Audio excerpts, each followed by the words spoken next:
დღეს ქართულ-ამერიკულ სკოლაში იმართება ხატვის კონკურსი. კონკურსში მონაწილეობის მიღება შეეძლოთ მე-6-დან მე-10 კლასის ჩათვლით ნებისმიერ მოსწავლეს.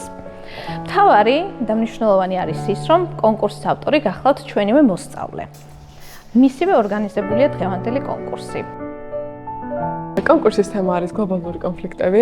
თავდაპირველად ეს თემა იმიტომ მოვიჩი, რადგან ჩემი აზრით ძალიან საინტერესო იქნებოდა ბავშვების ემოცია ამ თემასთან დაკავშირებით. მე იმიტომ გადავწყვეტე კონკურსში მივიღო მონაწილეობა, რადგანაც მინდა ძალიან მეყვარს ხატვა და მინდა რომ ვიყო უფრო თავდაჯერებული.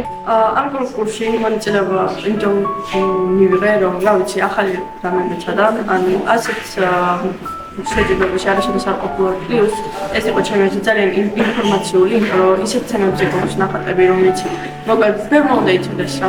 აი მაგალითად ჩემი ნახატი გამოხატავს არის თემაზე child labor, სადაც ბავშვები ძალიან დაკავებულები არიან მშობლებს არჩენენ, ან ოჯახს არჩენენ, უწევთ ნაგვის აღება და მოკლედ ჩვენნაირად არ ცხოვრობენ.